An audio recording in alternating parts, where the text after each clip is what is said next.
guys, hope you're having an awesome day. Today I wanted to rank all of the new foundations that have come out in the past couple months. I know this is not all of the new foundations that have come out, but these are the ones that I tried. And just like a little FYI, I'm not going to be putting all of these on my face today. That is just way too much foundation and makeup wipes for one day, but I have full first impression wear tests on all of them, so I will be linking them up top so you can click on them as we go through, just so you can see how they look and how they wore on my skin. And of course, as you guys know, foundations just work so differently for so many people. Foundations that I hated, you guys might really like, especially since we all just have such different skin types. Mine is oily, but it's kind of on the mild to moderate side of oily. So without further ado, let's get started. So I'm gonna do these from worst to best, I think. The worst one being the Smashbox Studio Skin Full Coverage 24-Hour Foundation, which I don't even have to show you guys. So here's a picture. This foundation came out a couple months ago and a lot of people really loved it because it was super full coverage, very long lasting. And I'm not really knocking those claims. It's just that it was so difficult to work with. And if you've seen that video or if you haven't, definitely check it out. It dried immediately on my skin and I put on a very heavy duty moisturizer like right before I applied it, so my skin definitely had some slip to it and it still dried immediately. Like I would do 2 dots and by the time I did that and picked up my brush, those 2 dots were like dried on my skin and it was so impossible to blend out. Even with the sponge, that just didn't work either.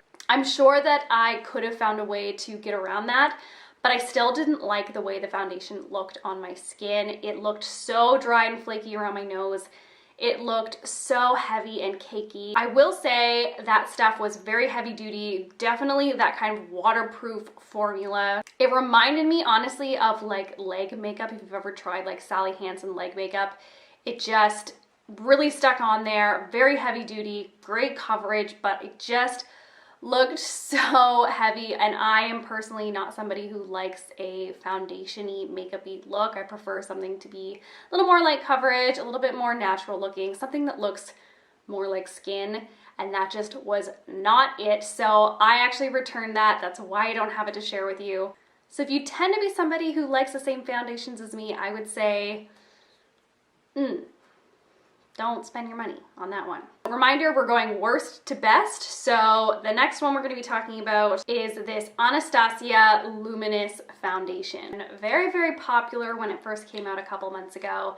And I like the way this foundation looks. It is very natural, very skin-like, very lightweight. It just doesn't wear well on me. I think if you have a combo or oily skin type, it's just not going to be great. Like, I just feel like even when I set it with a powder and setting spray and use a mattifying primer, it still just totally breaks down on me. The first time I wore it, it wasn't too bad, but just after time, like I've probably tried it, you know, over 10 times now, it just doesn't sit well on the skin. If you have dry skin, I think you would definitely really like this. Even just a normal skin type that you don't have too much problems with it like separating and stuff, I think you would like it. It's just, for me, not the best. It's also like not super lightweight, and even when I mix it with stuff, it's just, I don't know, I find this actually makes the foundation that I'm mixing it in with look worse.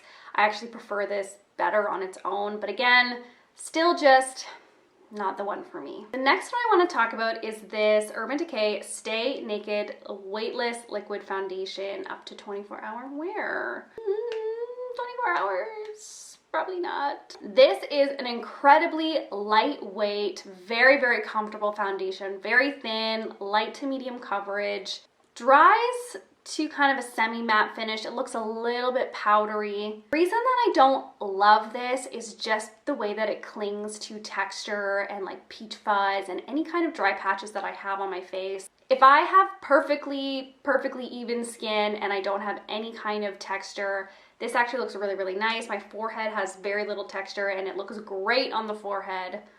It actually looked really nice on the nose as well. It's just, I tend to have like flakiness and like I don't know, just some texture kind of on the bottom half of my face, and this really doesn't look great on it. I also just don't love the shades for these Urban Decay foundation, and it's not just this line, it's kind of Urban Decay in general. I think on a scale it looks inclusive, and that's not really my issue with it. It's just that the undertones aren't really great. This is 20WY, which is supposed to be a warm yellow, and I just find it so peachy orangey, and it does oxidize a little bit as well, so that certainly doesn't help the situation. It also just doesn't hold up that well on my oily skin.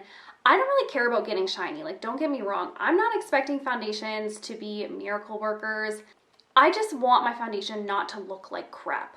If I'm shiny, that's fine. It's when it gets separaty and just balls up and looks nasty, that's when I don't like things. And when I wear this for more than probably 6 hours, it starts to get kind of gross like that. I am happy to report that this one does not break me out like the original Naked foundation from Urban Decay. That one did break me out even though I loved it so much. But still, it's just not my fave.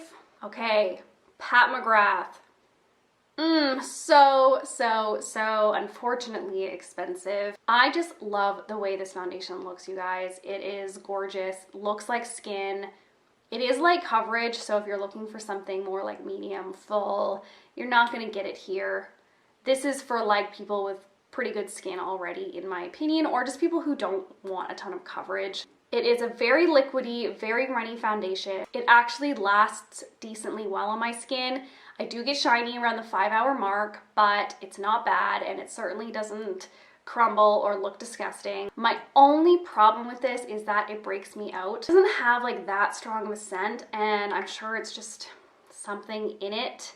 Every time I wear it, I get little breakouts, so that's why it's probably not number one. This is very similar to MAC Face and Body in my opinion. It has that same kind of feel, but I do feel like this one sets down a little bit better. Okay, the next I want to talk about is one that I used when I was on my honeymoon a lot. This is the Maybelline Dream Urban Cover. This has SPF 50 in it, which is kind of crazy. I think this is actually the only one out of the bunch that I didn't do a foundation first impressions on.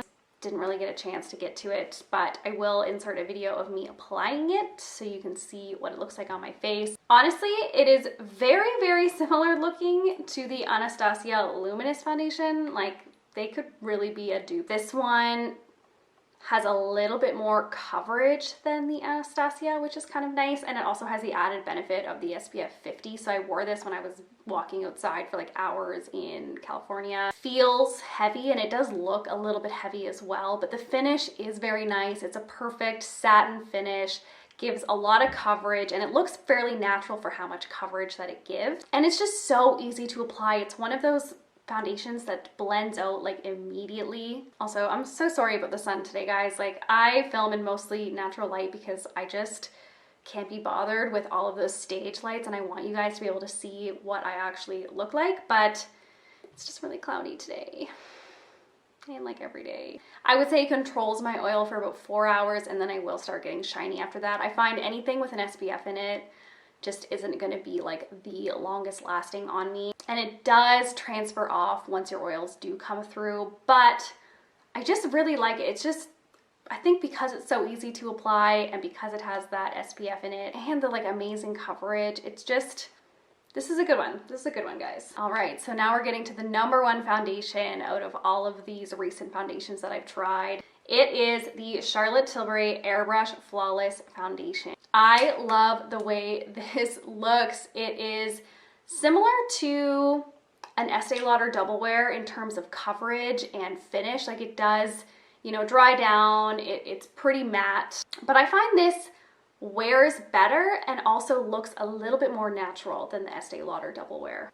There's something about this that has like a more gel consistency and just tends to just meld with my skin a little bit nicer in a way. I do think it wears off a little bit more than my trusty Estee Lauder, but I'm willing to sacrifice that for the way that this looks on my skin. It is just perfect. It totally blurs the pores on my nose. It doesn't crease badly into my lines. It's just such a good full coverage. You can definitely build this up to full coverage. With one layer, it's about a medium. Long lasting, oil controlling, blurring, yet somehow fairly natural looking coverage. It's also very lightweight, which I appreciate so much. And if you have oily skin, guys, you do not have to powder this.